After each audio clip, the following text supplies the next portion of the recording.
गेल्या अनेक दिवसांपासून पुण्यातील जैन बोर्डिंग जमीन गैरव्यवहार प्रकरणी केंद्रीय राज्यमंत्री मुरलीधर मोहोळ हे चर्चेमध्ये आहेत। शिवसेना नेते रवींद्र धंगेकरांनी मोहोळांविरोधामध्ये आरोपांची मालिकाच सुरूच ठेवली आहे। अशातच आज मुरलीधर मोहोळांनी जैन बोर्डिंगला भेट देत जैन मुनींची भेट घेतली।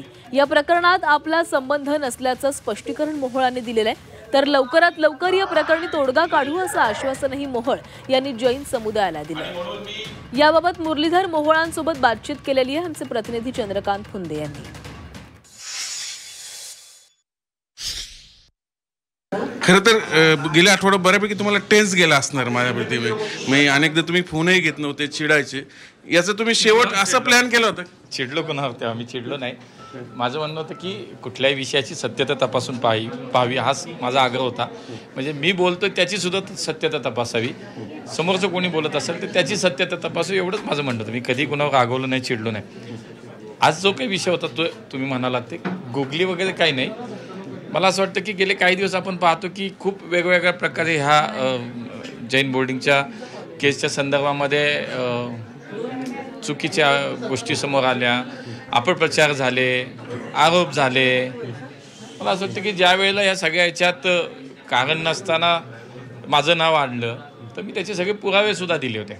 आजही माझ्याकडे ते पुरावे सगळ्यांना माहिती आहे, तुम्हालाही, की याच्यामध्ये कुठलाही माझा लांबूनचा या विषयात कुठेही संबंध होता हे स्पष्ट आहे। भेटायलाही गेलो, काही विचार नाही केला, त्यांनी बोलवलं, मी गेलो।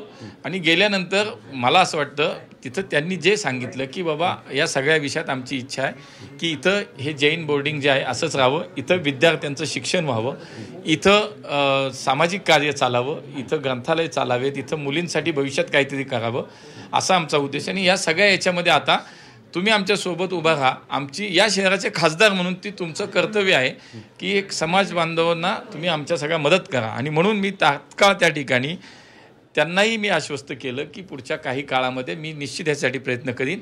मी कधीच लपवलं नाही माझे कोणाशी संबंध आहेत किंवा नसेल, मी कधीच लपवलं नाही। तुम्ही जाहीर सांगितले की गोखले बिल्डर माझा मित्र आहे, राहील। मग आता तेच गोखले बिल्डरांसोबत ही डील झाली। मी त्यांना म्हटलं की आता मी ह्या सगळ्या विषयात जर इतकं स्पष्टता आहे तर निश्चितपणे मी त्यांच्याशी बोलीन, त्यांनी ट्रस्टीशी बोलावं आणि पुढच्या काळात याच्यानंतर काय मार्ग निघेल का, हा विषय थांबेल का, यासाठी मी प्रामाणिकपणे तुमच्याबरोबर काम करेल। मी आधी सांगितलं होतं की मी जैन बांधवांसोबत सोबत काम करेल। आजही मी त्यांना आश्वस्त केलं आणि मी निश्चितपणे प्रामाणिकपणे त्याच्यामध्ये पुढच्या काळात हा विषय कसा थांबेल, हा विषय सगळ्यांचं समाधान कसं होईल, शांततेत कसा याच्यातनं मार्ग निघेल, यासाठी मी 100% प्रयत्न करेन। पुढच्या काही दिवसात आपल्याला याचा रिझल्ट पाहायला मिळेल। हे होते मुरलीधर मोहोळ यांनी सांगितलं की माझ्या पक्षाचं मी बोलेल आणि हा प्रकरणात जवळपास तोडगा निघलेला आहे आणि मी शेवटपर्यंत जैन समाजासोबत राहील।